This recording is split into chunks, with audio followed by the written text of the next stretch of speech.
Okay, so welcome to the Memory of Light status / Team Jordan panel.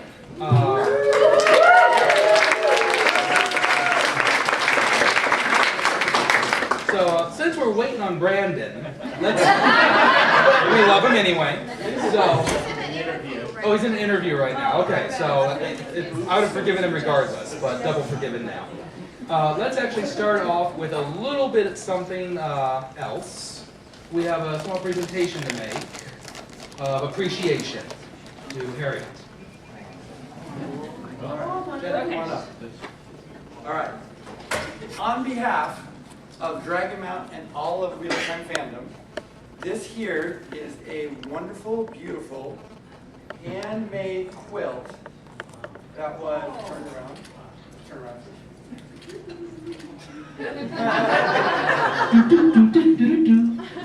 That was really beautiful. This was each individual square or shape.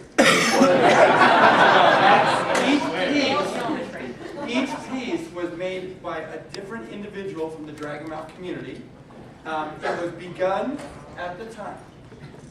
It was begun right after Jim passed away, and so this is several years in the making. And what happened is that each person made their individual piece. It was mailed to someone who volunteered to collect them all and piece them together, and it's been a long process, but here it is, and so on their behalf, I'd like to present it to you, Harriet.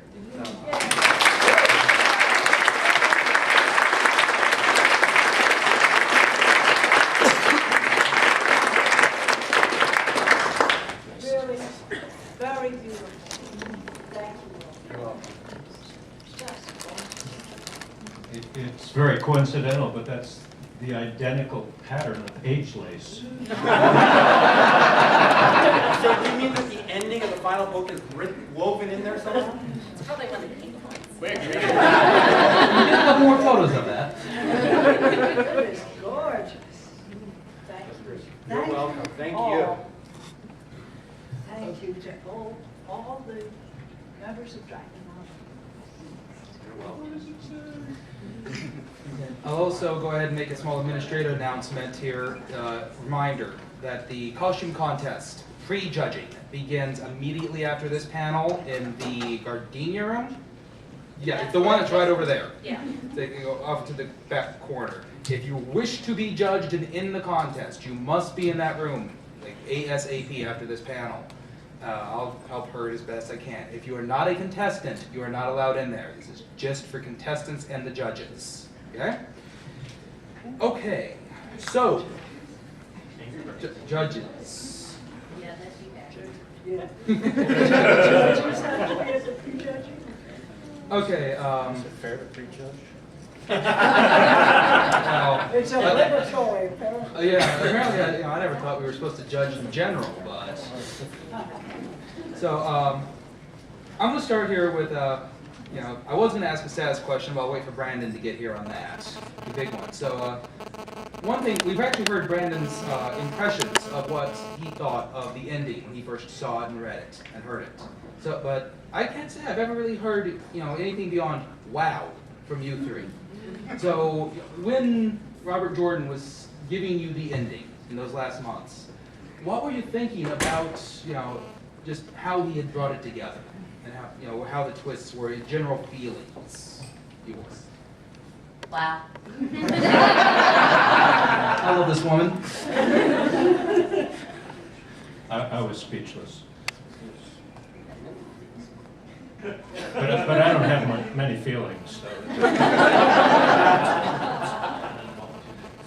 And I've known the ending for many years, and at the time I first heard it, I said, okay, so how are you going to get from here to there? But that's because I'm an editor, and that's kind of a dark man.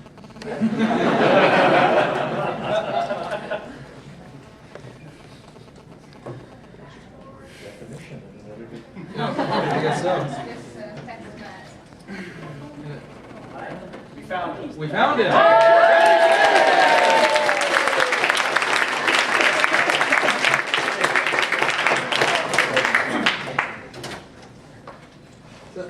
What? 4 people to talk to weren't enough? They're not talking to me. They won't tell us the ending. Yeah, they won't tell us the ending. They said you would, Brandon. Oh, well, let me get into that. No, I was just up doing, this thing doesn't seem like it's very loud. Is this you're okay? All right. I was just up doing Matt Hatch's Asmodean interview. Because he's doing a little documentary thing on the whole Asmodean deal. It's going to be very fun. And we were talking about the time where I actually misstepped and mentioned Asmodean's killer to him, and then worked it into a conversation by catching myself. It was really funny. I actually flubbed and said it to him, but I said it and then made it into a sentence that didn't give it away. I did one of those things because it was after I had written Towers of Midnight, and I just, in my head it was already done and out there, but it was still months before it was released. And so we were having a big conversation about Asmodean's killer, and I said, well, such and such. I'm like, oh, crap, what did I just say? And then I worked it into a sentence. So I was really actually proud of myself at the end of that. What was it like? Grendel killed Asmodean with this incredible joke. It wasn't that bad, but it was. We were having a conversation about the theoretical killer, and I actually said, well, Grendel, and then stopped for a second, and I said, it's just a bad choice because of this and this. Does that make sense? It was something like that. Or it was something like that, where I'm like, well, Grendel is, of course, the favored choice. I think is exactly what I said. But, of course, there's also these issues with it, or something like that. Anyway, I totally, I just about ruined it right then. But, no, Matt probably wouldn't have told anybody. Oh, hey, hi, you are here. I haven't seen you yet. Oh, wow. Okay. That explains that. Yeah, that explains that. Okay, let's get to the big question here, the title of the panel. The status question. Where are we at with the Memory of Light? 2% done. How long do you expect it might take to finish? About till the end of the year-ish. Okay, and as such, when might we see it on shelves? Sometime next year. Panel's done, guys. So now, yeah, now it's the tap dance competition. No, okay. So I can answer some of that a little more in depth. yeah, that'd be great. I am anticipating the length of the book to be about the length of The Gathering Storm. I am 2/3 of the way done with the notes with 2 of the 3 books, so that's a pretty good indicator. Because of that, I keep a progress bar on my website, and every 3,000 words of rough draft I write, I will increase that progress bar by 1%, which means that you can know exactly how much is written. And 3,000 words, I think in word count, because I'm a writer, it's what we start doing. That's, for a Wheel of Time book, that's like between half and a third of a chapter, because Wheel of Time books have long chapters. It's basically a medium length to longer scene, but not a chapter. And so there are 2 scenes done. And you can go and you can look at Gathering Storm, which is about 300,000 words, and you can guess based on that, 1% of that is 3,000 words. Okay. So, we know you're doing the reread of the series right now and twittering about it frantically. But how else are you preparing yourself to write the mother of all conclusions? How am I preparing myself? And this actually is for all 4. Oh, how are you plural? I'll go first, but I think that others will have some things to say along these lines. I think one of the things we're doing is we're slowing it down a bit. We all got overworked last year, and getting Towers of Midnight out by the date that we had promised and that Tor wanted it has had detrimental effects on our ability to work at the beginning of this year. And so we are going to slow it down a bit. One of the reasons for this is the reread, but one of the reasons is we just worked too hard last year. And there are repercussions for doing that. And if we do that again, you're going to end up with a bad book. So I think that's one of the preparations we're doing, is we're actually taking, we're building in more time for revision, is really what we're doing.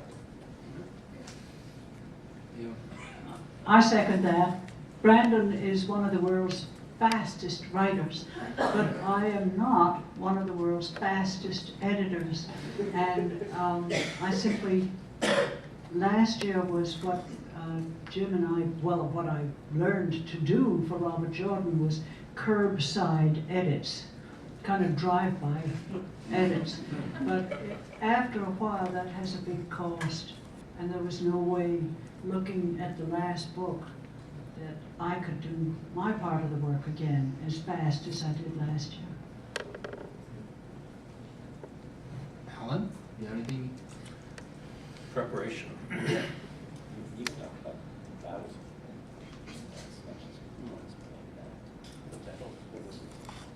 I think that would give too much away. Okay. They're muttering. You don't want to hear about the battle scene. All I was going to say is we're doing a lot of reading, all of us, in historical battles and the history of warfare in order to prime ourselves. Not going to tell you what specifically we're reading, but we are doing a lot of research in that area, particularly Alan and I. And I understand you have a consultant in explosives? What's that? Oh, in explosives? You know, some fellow from Rolla? Oh, that's for the Miss Borgo. Oh, Dom. Different Dom. series. No, that's for gunpowder weapons. Dom, who's a Wheel of Time fan, gave me some great advice from a gun nut on guns. So. And I should remind you, which we learned yesterday, Wilson is an absolute expert in heavy artillery. Oh, yeah. He actually did some engineering. Let's see. Well, probably the most significant thing that's happened is we are all working on the same version of Word right now. We've had some difficulties in the past, but And last year we had three different versions. and it caused some really interesting things. Yeah. What we would do, you can see how much of a pseudo nightmare this is. So we went to, in order to speed things up last year, and it actually did speed things up despite the chaos, was we went all digital for edits. Gathering Storm edits. So one of the tricks of working with this is I basically have 5 editors with Harriet at the top, and then there's Marie and Alan right below, and then Moshe, my editor, is doing giving us reads and commentary because we can't use my normal alpha readers for this, which are my writing group, because they'd all have to be part of the NDA, and that's just too many people. And so instead, we have we brought on Moshe to just give me an alpha read, a dry alpha read, and then my agent also gives me dry alpha reads because they all are industry professors and part of the NDA and things like that. But basically, even looking only at Harriet, Marie, and Alan, what would happen is on Gathering Storm, I would send in some scenes, and then I would start working on the next ones, and I would get deep into the next ones, and then some papers would come. I'm like, oh, revision. So I go back and start doing revision, and then another group of papers would come from another one of them that had revisions that were different.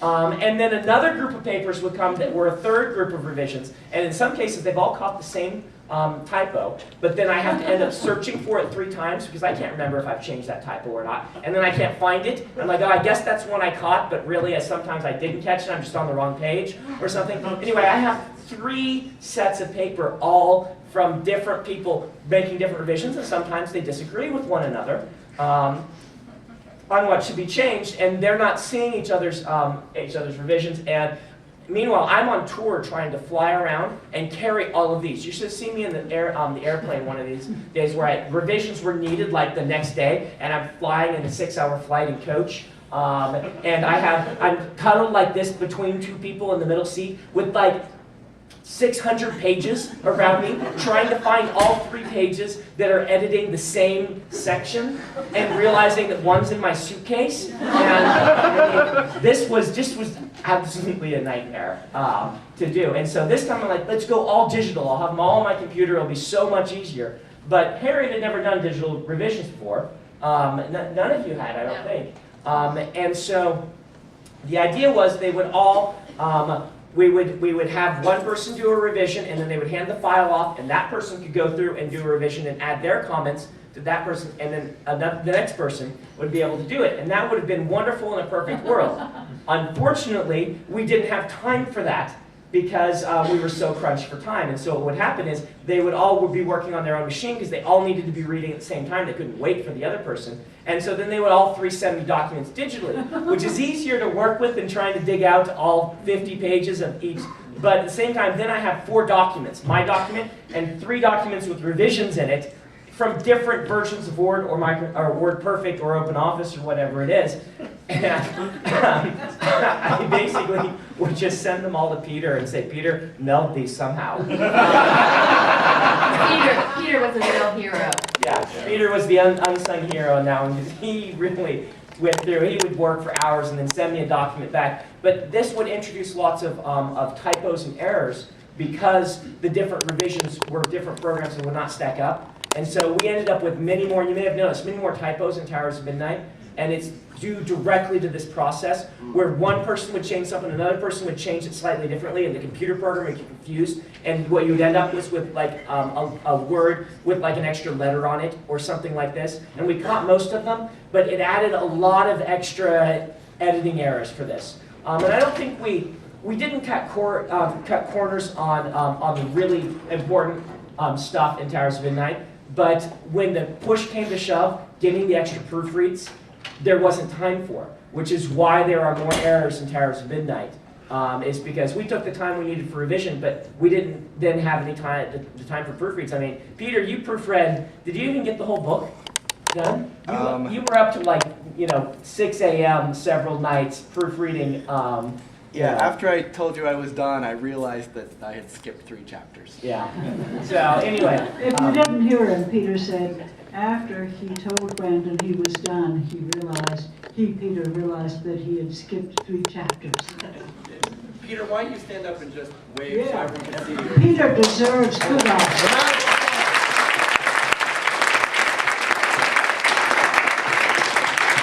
So, I'm sure there's plenty of questions out there that my feeble mind can't think of. So, seeing as a lot of people here are in costume, I don't think I'm going to be so mean as to make you line up. So we have another wireless mic over here. Let me go fetch it. I would like to say at the beginning of the editing process on the last book, Brandon was 7 feet 3 inches tall.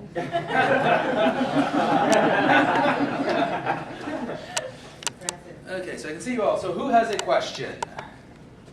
Hello. Yes, here we go. Question. Stand up. Is the prologue going to be a real prologue that's kind of split off between the first 2 prologues? Can you define split off from the first 2 prologues? Well, like the second one was a true prologue, even though it was part of 3 books that were originally going to be 1 book. Yeah, the prologue will be like the other 2. In fact, we even still have several scenes that Robert Jordan worked on for the prologue, just like we have had in the previous ones. We've mentioned that the bulk of the actual writing he did was on the ending and on the prologue, and I have been able to fit several scenes from what he did in each of the prologues, and there's still some of that for this one. Okay. I need to stop turning that off. Okay, another question. Anyone? Yes, in the back. There's a lot of plot lines. Well, the pace of the books have changed a lot immensely from Out of the World all the way to what's going to come out, Memory of Life. What are we going to expect in a Memory of Life? I know there's a lot of loose ends to tie up before it all finishes up. Are we going to expect it to be something very hectic, like Crossroads of Twilight, where things are going on? Or not Crossroads of Twilight. But is it going to be action-packed the entire time, or is it going to be something like pace? I'm going to Rapho that. because that's talking too much about the core soul of what the book is. And honestly, that's going to be you're going to have to decide that. I'm going to have to see what people think of it after I write it, if that makes sense. Like I don't think I can armchair decide if people are going to feel that this is how people are going to feel this is. It's going to be a good book, and it will feel slightly different from Gathering Storm and slightly different from Towers of Midnight, just like each book in the series has felt slightly different than those before them. There are a lot of loose ends to tie up, though Robert Jordan has in his notes specifically several to not tie up. He says this does not get resolved, and so those will not be resolved. He wanted the world to keep on living and breathing even after it was after the series was done, and so we are tying up pretty much everything that he did not tell us not to tie up. If my double negative worked there, and so the pace is going to be fairly quick paced. Is basically what I can say, but I don't want to say anything more than that. Okay. Bit of a question I'm going to throw in here, and then I'll get to you, Lee. Okay. Getting a little bit more back to the preparation thing, do you feel that there's, or how are you handling the stress of, you are now finishing the wheel. It's not even another installment. This is, Tarming. Is this any additional stress you're feeling trying to deal with? Robert Jordan wrote the ending. So that removes the greater bulk, I think, of that. I mean, there's stress to working on all of these, but I wouldn't say that this one has more stress than the others, because my job has always been to get you to his ending without screwing it up. That's my job.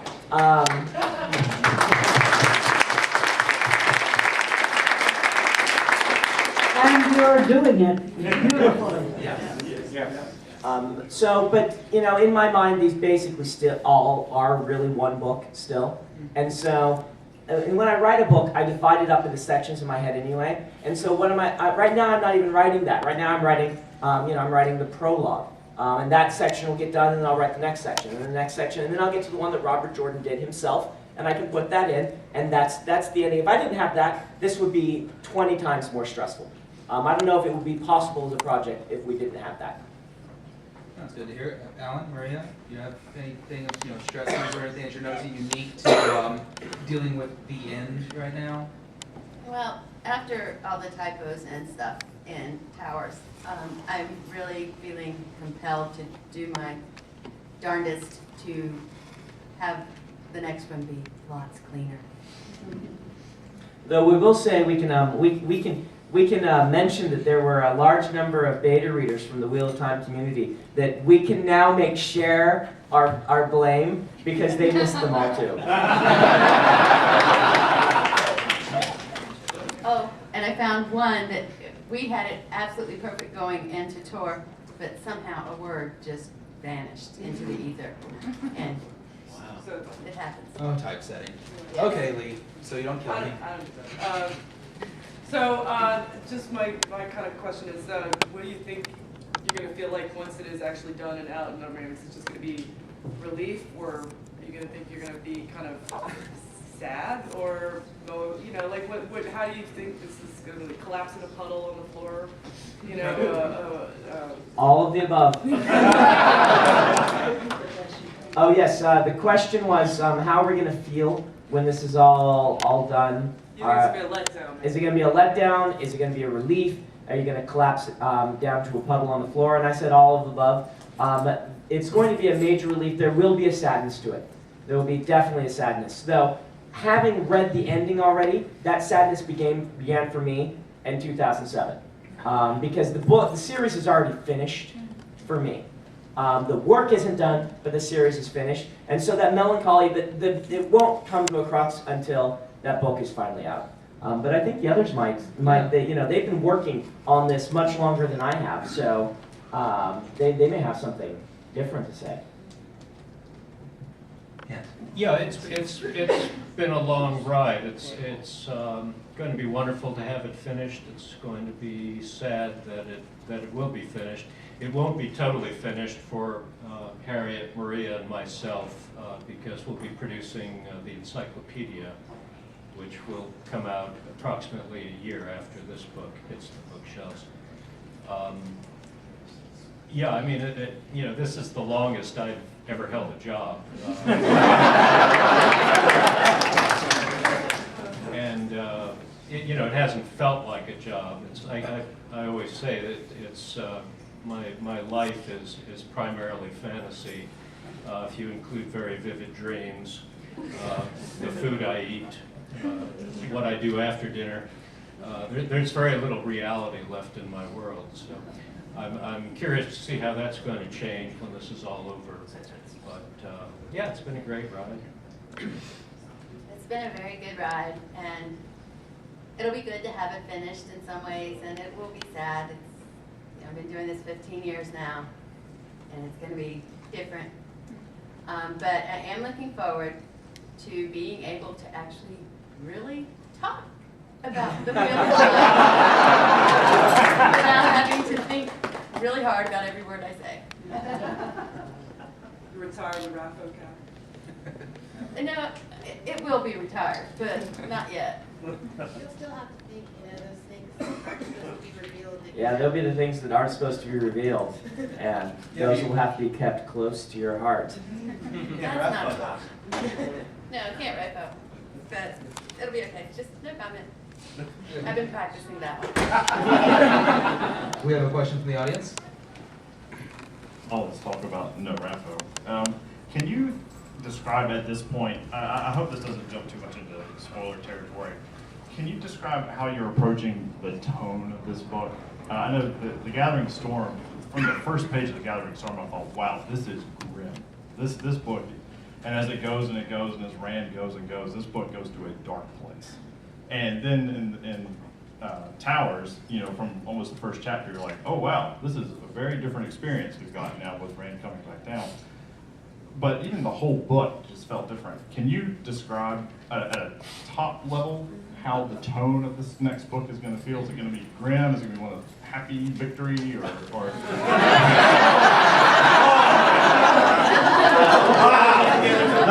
That's not really where I'm going. What I'm really going for is just from the notion of as the book is going, how does the tone go? That's just that.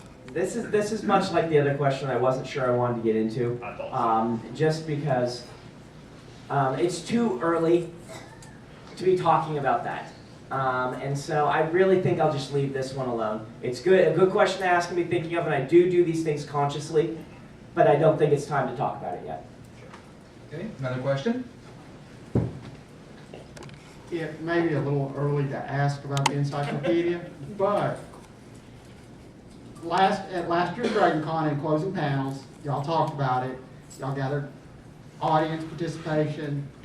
Any comments on what the progress or what y'all are looking at doing with this as far as back history maps, whatnot?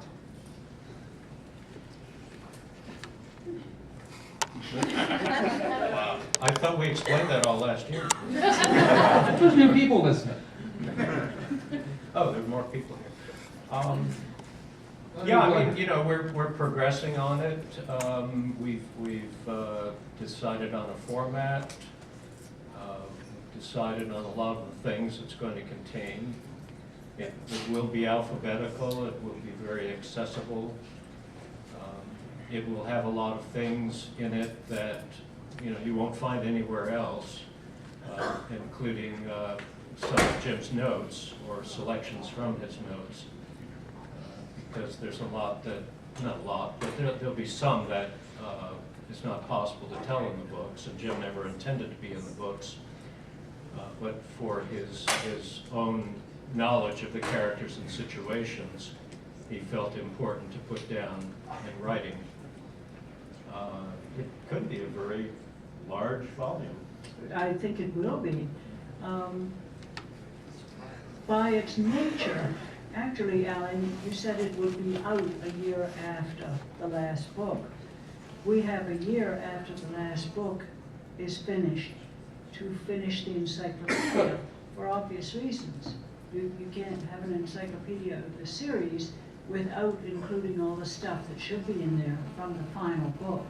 So it'll probably be a year after delivery of the manuscript before we deliver that manuscript. It'll be a little longer. Are you going to put in things like copies of Aldora's plans for the dragons, or maybe a copy of Mac's letter to Elaine? Or yeah, could you repeat your question so everybody can hear it in the back? yes, have copies of things like Aldora's plans for the dragons and Mac's letter to Elaine, or even Maureen's letter to Tom, all folded up in tear stain. Well, those are very interesting suggestions. We have a question in the back. This is for Brandon. You're one of the most ambitious authors I've read, and you're working on finishing up the Wheel of Time series and your own 10-book epic, not to mention another Mistborn trilogy, any other side projects you're working on. How do you deal with writing that much book? That's a good question. My process is, every writer has their own process, and understanding my process may help you understand how I work. I kind of have different levels of projects in my head. I have the big epics, the big super epics that I work on for a long time and take a lot of brain space, but also take a lot of digestion. They don't just pop out. They take years to get right. Gathering Storm took about 18 months to do. It didn't seem that way because I was ahead on some of my other projects, but that's what it took. In Way of Kings, I finished the first draft in 2002, and so you got something like the 15th or 16th draft in 2010, and so these books take a lot of brain space, but just take time. And it's hard to work on multiples of that at the same time. Doing the first Wheel of Time, or the first Stormlight book was possible because I had finished the first draft in 2002. It is not possible for me to do the second one while working on another big epic. I can only really do that one book of that scope at a time, which is why you aren't going to be seeing Stormlight 2 until Wheel of Time is done. Just because I can't physically and mentally do that. But I have different projects that work on different sort of brain space levels. I need to take breaks from the big epics sometime to just do something different and refresh myself. And I've talked about this on my blog. It's how I work. And usually these are quick projects that I give myself a few weeks or a month to work on in between big epics. My children's books, the Alcatraz books, were these during the Mistborn trilogy stage. I would stop and I would write one of these to really just cleanse the palette, to do something different. And I usually don't do a lot of outlining for these books. I write them off the cuff in a more, I've talked about the difference between architect writers and gardener writers. Gardeners kind of just start with something and see where it goes. Neil Gaiman describes it as jumping out of an airplane with a ball of yarn and trying to knit a parachute by the time you hit. And Robert Jordan was more of a gardener writer in all of his books from what I've been able to determine. I usually architect, which means I plan extensively, but I do gardener books in between that I just see where it goes. And sometimes these books turn out horrible, and so I don't do anything with them, and sometimes they turn out great. But it doesn't really matter to me if they turn out great or horrible, because the purpose of them is to refresh myself so that I can then get back to the big epic. And so when you see these side projects coming out, it's when one of these turns out really well and I decide to publish it. For instance, the new Mistborn book. The new Mistborn book is not part of the Mistborn epic. The new Mistborn book is a side project where I said, well, I'm not going to be able to return to this world for the next, I'm doing 3 trilogies of Mistborn books eventually. I've done one, I'll do a second. This book that's coming out is not one of those. This is a side project, kind of a short tale. It's more of a New Spring type thing. If you think, something where I'm like, this is a cool story I want to tell. And I wrote it, and I still hope it's fun and exciting and people love it. But the purpose of this book is, it's really a single narrative, one plot line. It has a couple viewpoint characters, but they're all together doing the same thing. It's kind of a mystery set in an industrial age, Mistborn world during the industrial age. This is the sort of thing that I can take 1 month off and write. I can't take 1 month off and write another Stormlight book.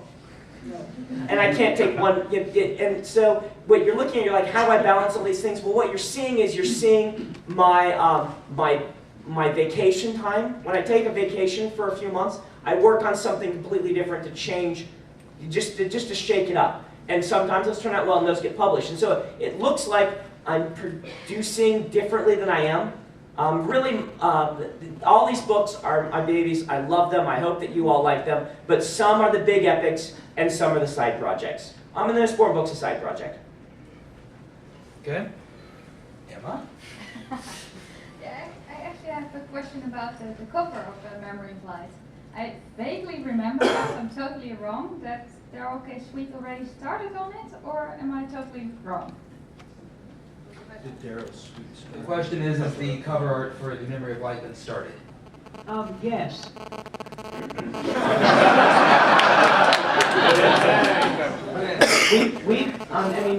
We've seen initials on it. Yes. So it is in process. Question from the moderator, because I'm abusing my power. So we definitely Watch out with that thing, it's dangerous. I'll try not to overchannel. So we know what Brandon's obviously going to do once the wheel's done.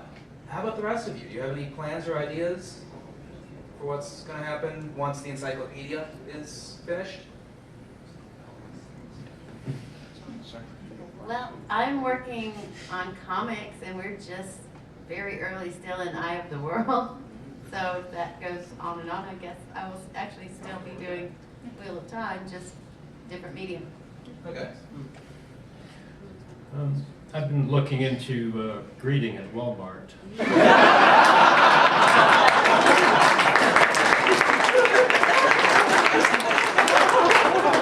I've been thinking, what would it really be like to be retired?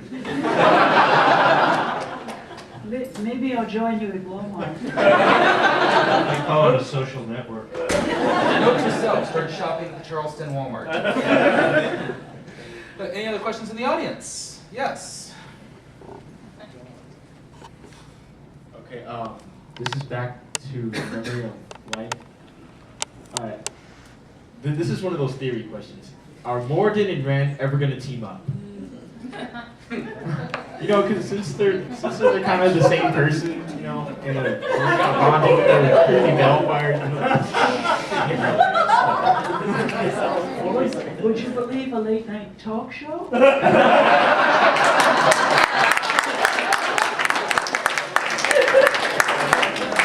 No. Okay, anyone else? Yes. We've heard that more likely than not, we're not going to see the Outrigger novels that that Jim had planned to write, you know, for various reasons. But will we ever find out at least, you know, some of the big story plots for that, so we have an idea of where the wheel goes in the future? Are we going to, you know, get any info on that? I think that's a raffle. Okay. Well, there might be something to read. Anyone else? Brandon. Oh, yes. Okay. Would some of the material from the 2 prequel novels that Jim planned ever appear in the encyclopedia? Like, would the information, like Tam's backstory, be in the encyclopedia? The question is, would any of the information from the prequels that Jim planned and was unable to write appear in the encyclopedia? Possible. We'll see. Is that a good idea? I got one, Richard. Oh, yes. So for Brandon, you've had the opportunity now to write two books completely and then some. And at first, initially, I know that a lot of the emphasis was on you trying to get the voices right, mimic the voice of Matt and Naive and everyone else. Now that you've had some time with these characters and progressed them through a lot of their major turning points, do you see yourself suddenly having to direct their new motives and direct their new voices? In other words, how much of the Nynaeve and the Matt and the Rand in A Memory of Light is coming from you rather than what we had left off at the end of Knife of Dreams? That's a very writerly question. This is from a writer himself. Do people need the question repeated in the back? Did you hear Jason? Raise your hand if you want to repeat it. Okay, you guys did hear it. That's good. Because that was a long question. Yeah. What's that? Oh, okay. Hannah too. Jason's just wondering how much, since the characters have now changed through Gathering Storm and Towers of Midnight, when I'm now writing them, how much do I rely on who they were in the previous books, and how much do I rely on who they are now? And this is actually a very good question. Probably a better question than most of you know. It comes at it from a writer's perspective, because this is something I consciously have had to think about. Because as I was writing Gathering Storm and Towers of Midnight, the characters needed character progression. And I actually had to make the decision early on, if I'm actually going to progress these characters, they're going to have to evolve from being what they were. And that was scary to me, because who they were are who Robert Jordan meant them to be, and yet he would have evolved them. And if we didn't evolve them, and they remained static, then it would have felt wrong. It would have been safer, but it would have felt wrong. The books would not have been slam dunks, because Robert Jordan had them on art, and then they would have suddenly flatlined. And as a writer, when I was working them, I realized that this was going to have to happen. And I'm not even sure if I can answer how I'm approaching it, because it's such a complex swirl of things in my head. Part of it is, a person will change, but their voice doesn't change dramatically. Their voice remains the same, but their maturity and their experiences change. And so maybe how they react to something may change, but who they are at their core doesn't. And so I can still read the previous Wheel of Times and get their voice in mind, but I now have to incorporate, for some of them, major changes and moments that have happened in their lives. Fortunately, I have a large base of material to work from, and these characters have been in different emotional states at different times. And so it's like you can build, that they're on a gradual swing of an arc, but everybody's more like this. Because that's how characters are. You're up one moment, down the next, up, down, and hopefully, you're going on this nice character arc where you've got basic overarching growth. But at the same time, you're going to be dipping sometimes, regressing sometimes, and sometimes you're going to be on highs. And so I can look at the characters at their highs to see what has now become the baseline, so to speak. And I can look at them as sometimes who they were for the troughs, and everybody is in a lot of different places a lot of different times. And so that's part of it. But part of it is I really feel that I know the soul of these characters now. Growing up reading them, then working on them as a writer. I've said this before, I am much more of a gardener when it comes to character. I don't plan my characters nearly as much, because I don't know who a character is till I write through their eyes. So I write through their viewpoint and see through their eyes and see who they are. And at that point, I can't describe the people, I just know them. And it's an instinctive thing. For me, with a plot, I can construct a plot and tell you exactly how I'm constructing a plot, and how I'm building in climaxes, and how I'm building in, foreshadowing, and all of this stuff. I can talk about world building, but when it comes to characters, it's that glimmer, that glowing piece that is their soul that I can't describe, but I just know when I see it. And that's what I rely upon. Okay, getting a little short on time here. This might be the last, so I'm going to abuse my powers again. Okay, I'll give one more to the audience. See how much I can share. with reference to that last question, what about Bella?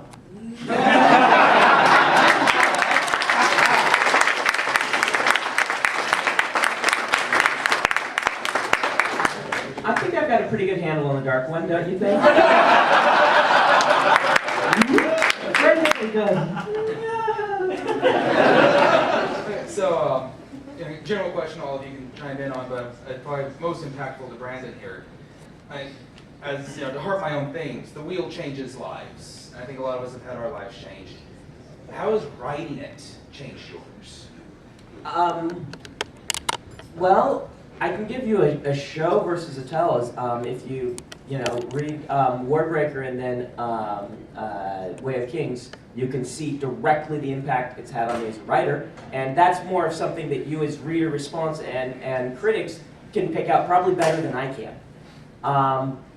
That's one way to say it. I mean, it's also had a lot of philosophical, effects on me. You know, what I just talked about, I've had to grow as a writer. I've talked about this. I had to grow a whole lot in those, that time I was working on Gathering Storm, and it was a very difficult process. But like lifting weights, a difficult process. Hopefully, you either break beneath it or you grow. I think that it has forced me to grow a lot. But then there's, the philosophical sorts of things. I picked up the first book when I was 14. And now working on it, I learned to write by reading the Wheel of Time books. And I've talked about that before. There is something deeply humbling about being able to give something back to Robert Jordan that I get to do that no one else does. Does that make sense? Like, I get to return something with these books are me saying, wow, the wise master has grown a little frail and I get to help him across the road, or that sort of thing, listening to the master's wisdom as he leans on my shoulder a little bit in the last years. And there is no greater honor that someone can have than that honor right there. And so, it's changed my life like it will probably never change anyone else's life. But everyone's individual. Everyone's had their lives changed in a different way. But I've got something very special. And I'm very, very grateful for that. And it's been a humbling experience. Well, then let's see, time. It's 5 minutes of, so I think that's probably a good note to end on. We're kind of tightly scheduled. Yeah, so thank you, Team Jordan.